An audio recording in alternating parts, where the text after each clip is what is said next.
Fuck me. That was...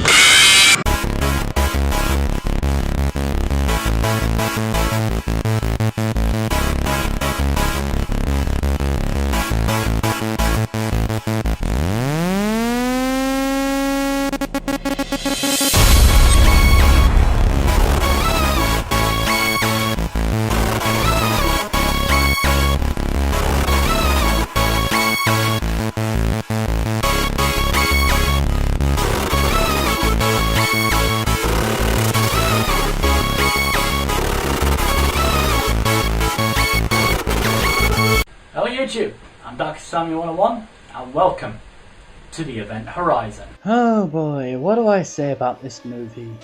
I mean, what can I say with barely any knowledge in horror movies? What to think going into Event Horizon?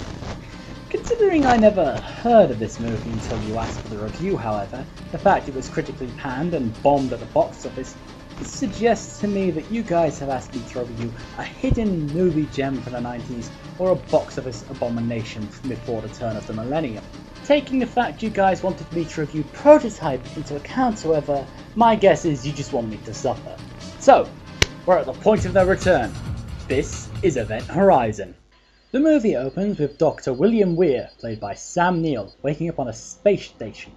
This, however, leaps straight to the Lewis and Clark, a rescue ship sent to look for the Event Horizon, a ship that went missing 7 years ago. Dr. Weir, designer of the Event Horizon, joins the rescue team led by Morpheus? Okay. You guys want to have Morpheus in this movie? Okay, it's cool. I will not be held accountable for the Matrix references, however. So the crew partake in one of the more popular sci-fi cliches, stasis pods for deep space travel. Weir's the first one to wake up from stasis, looking surprisingly dry for someone who spent 56 days suspended in water. At least, I hope it's water. Anyway, he wanders around the ship when he comes across what I guess is supposed to be something creepy. Billy? I'm so cold.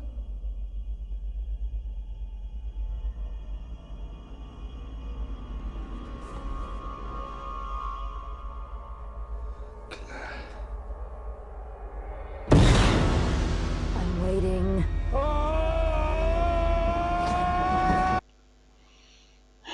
Really, movie? You're gonna start us out with the fake out, "It was just a dream" cliche? Well, fuck you. So Morpheus goes around the table and introduces us to the buffet. I mean the rest of the cast. Actually, could you tell a difference? Introductions all around. This is my XO, Lieutenant Stark. Mr. Justin, engineering. The funky spaceman over here is Mr. Coop. He's a rescue technician. The gloomy Gus in the corner over there, that's, TJ. Trauma. This is Peters, medical technician, and my pilot, Mr. Smith. No, I think you'll find Mr. Smith looks like Hugo Weaving. Some believed that we lacked the programming language to describe your perfect world. Dr. Weir then explains why they're so far into space, but as already said, they're out to recover the Event Horizon. How do I know this? Because I know everything and the movie knows nothing. Why did the Event Horizon disappear? It was a ship designed to cross space in instantaneous time, effectively faster than light travel. How is this possible? Allow Dr. Weir to explain. The ship doesn't really go faster than light. What it does is it creates a dimensional gateway that allows it to jump instantaneously from one point of the universe to another light years away. How? You want to get from point A here to point B there. The shortest distance between 2 points is 0, and that's what the gateway does. It folds space so that point A and point B coexist in the same space and time. When the spacecraft passes through the gateway, space returns to normal. Using layman's terms, use a rotating magnetic field to focus a narrow beam of gravitons. These in turn fold space-time consistent with Weyl tensor dynamics. Layman's term. Well, fuck layman's terms. Do you speak English? English, motherfucker! Do you speak it? The crew finds the Event Horizon in orbit around Neptune, so Morpheus, Justin, and someone else, I really can't be arsed remembering all their names, board the ship and start searching for any survivors. Morpheus and the other person head to personnel sections while Justin checks out engineering. The other person reaches the bridge and finds the first body, while Justin accidentally activates the Stargate, apparently. And then shit hits the fan real quick.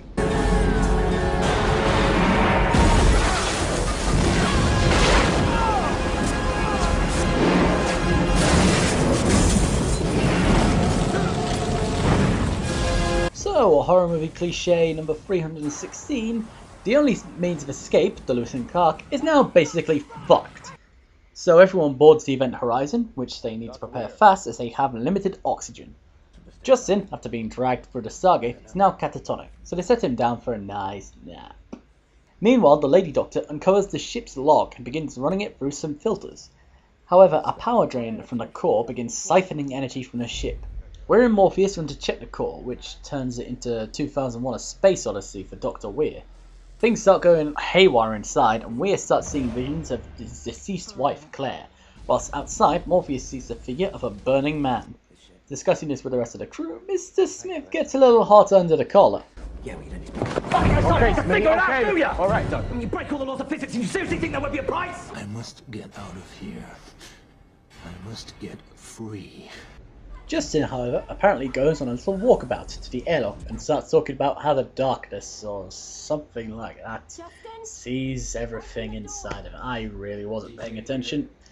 The apparently possessed Justin then opens the outer airlock door before being released from his possession and begs to be let back into the ship before he's ejected into space.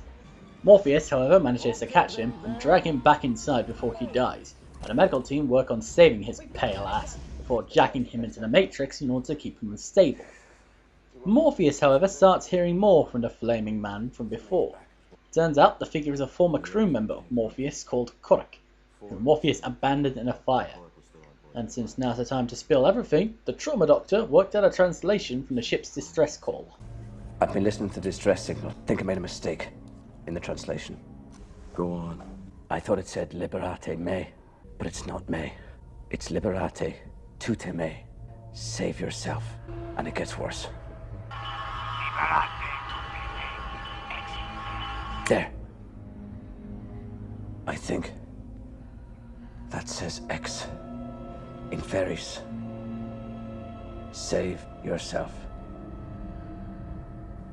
from hell.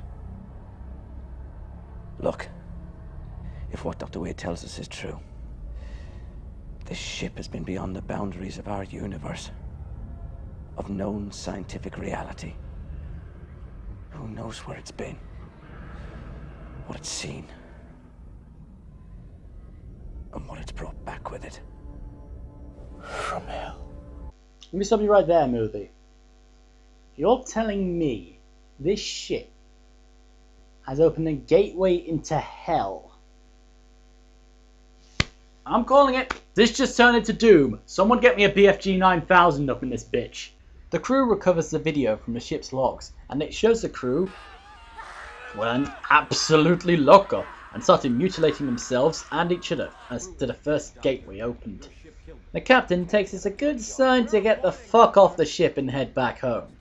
Dr. Weir, on the other hand, decides he likes the Event Horizon. Sam Neill, you poor bastard. You just don't seem to catch a break. I mean, first you go through In the Mouth of Madness, and now you're going through this shit. As the crew prepare to return to the Lewis and Clark, the Lady Doctor sees visions of her son, and follows them around the ship until...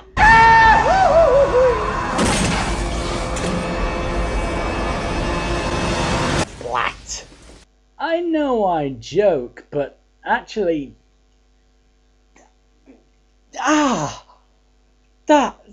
I felt that. Jeez. Ugh. As the rest of the crew prepare to board the Clark again, Mr. Smith notices Weir leave for the Event Horizon. He contacts Morpheus about it, who notices one of the explosives from the Horizon is missing. He realizes too late that Weir placed it on the Lewis and Clark, which launches Cooper into space and kills off Mr. Smith. Weir then goes after the trauma guy, revealing his new fashion sense of No Eyes November, before carving the guy open like a Thanksgiving turkey. Morpheus then decides it's time to finish off the menace himself. After a few minutes of searching, he comes across his last surviving crew member, and Dr. Weir, doing his best Bond-villain impression. I created the Event Horizon to reach the stars, but she's gone much, much farther than that.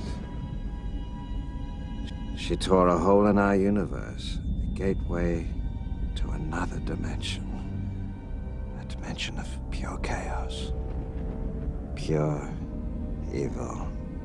When she crossed over, she was just a ship.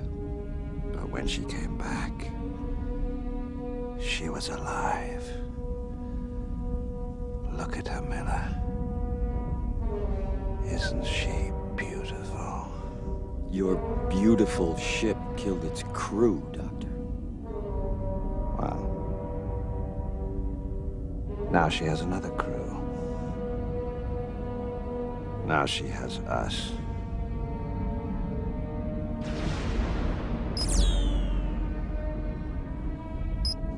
What do you think you're doing, Doctor? You wanted to know where the ship has been. So now you'll find out. Weir attempts to shoot Morpheus, but Cooper arrives in time to distract him, causing a rupture in the hull, and Dr. Weir to be sucked out into space to join with Cthulhu. The rest of the crew, namely Morpheus and What's-Her-Face, leave the bridge and seal it off. The airlock opens, however, but it's okay because it's only Cooper. They still, however, have the problem of the event horizon about to set to return where it came from. Morpheus resolves to blow the corridor joining engineering and personnel together and heads out to manually arm the explosives. For some reason the Shining happens and everything in personnel starts leaking blood, as Morpheus is attacked by a manifestation of Korak, forcing him to engineering. There he encounters a vision of Weir, who looks like something from Hellraiser. He also shows him images from I Have No Mouth and I Must Scream, where he and his crew will be tortured forever. Morpheus basically says fuck that, grabs hold of the detonator, and blows everything the fuck up, just as the gateway begins to open. I can't think of an appropriate Matrix quote, so, Lucky dip! Adaptation, improvisation. But your weakness is not your technique. The rest of the event horizon is lost in a vortex, leaving Cooper and What's-Her-Face to join Justice in stasis. 72 days later, they're found by a rescue team. However, when What's-Her-Face wakes up, she sees one of the rescuers to be Dr. Weir, and understandably, she freaks the fuck out. Go with her.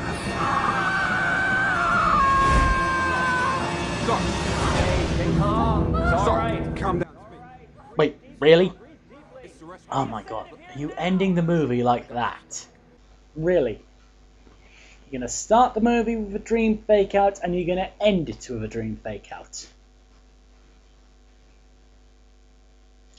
Fuck you. But despite its unusual ending, I still think Event Horizon is a good flick. I'm not really much of a horror movie fan, but I wasn't really scared by this movie in any real way. It is, however, certainly eerie. It's claustrophobic, has some shocking images, and perfectly manages to capture the idea that the ship is alive. Not only is it alive though, but it feels infected, diseased, sick.